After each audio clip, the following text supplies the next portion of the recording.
Welcome to another episode of Yoga with Barry here on MyDubaiMyCity.com. Today starts a 3-video series dedicated to 3 poses that can really help you gain flexibility in your hips.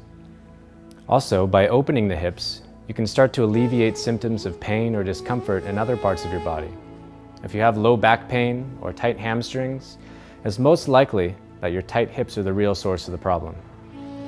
Everything stems from the hips. The hips are the core of the body and a huge base of support, housing lots of dense muscle tissue. Many try to gain flexibility in the hips by trying to accomplish doing the splits or other such achievements. There is no agreed upon Sanskrit name for this first pose, and there are several ways to do the pose to make it most effective for you. Let's check it out. Remember, the way we come into a pose can greatly affect how we experience the pose. If you're a teacher watching this, keep this in mind and remember to ask yourself what you are looking to have your students achieve when you ask them to come into this pose. There are 2 ways to get into this pose. Move from one of the cornerstone poses, downward facing dog. Swing or lightly step your foot up between your hands. Good core strength can be developed by working to place the foot up between the hands rather than simply using the momentum of the leg to get the foot between the hands. By doing this, it also reduces your risk of injury by not suddenly stretching the muscle past the length that it's comfortable stretching to by swinging the leg. You could also start from another cornerstone pose, child's pose. Come up to hands and knees and then step your foot up between your hands and extend your back leg backwards towards the end of the mat.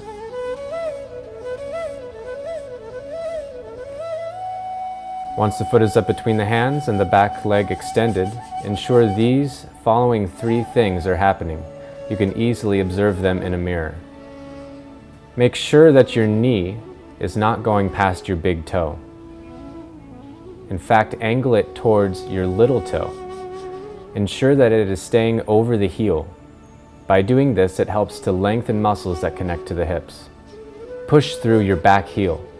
Aside from getting your front knee in the right place, also ensure that you are working to lengthen through the hips from the back leg as well. A small adjustment in the heel can make a profound difference in the sensation in your hips. Allow your hips to succumb to the force of gravity and release downward towards the ground. When you do this, ensure that you're still working to bend through your front knee and push through your back heel. This is what makes yoga challenging.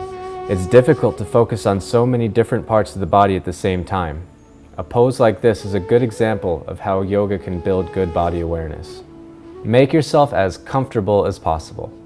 However, it's important to ensure that you still feel the sensation of the stretch. Do not be lazy by succumbing to symptoms of discomfort. It's only by gradually working through these that we gain flexibility. We must retrain the nervous system by teaching it that this is a comfortable working length for the muscle. You can lower your back knee and bring both hands on top of your front knee as a variation, or you can extend both arms up into the air and lean back slightly. You can walk your front foot over to the side and lower your upper body down closer to the floor, or you can do a combination of any of these. Find what works best for you. Use props to make yourself comfortable and allow yourself to release any tension out of your muscles. You're on your way to greater hip flexibility. Remember, how we experience the world is relative to our attitude towards it. If you want to change your experiences of the world day to day, you first have to change how you relate to the world. Change your mind and you change the world. Choose a positive thought. We'll see you next time. Thank you.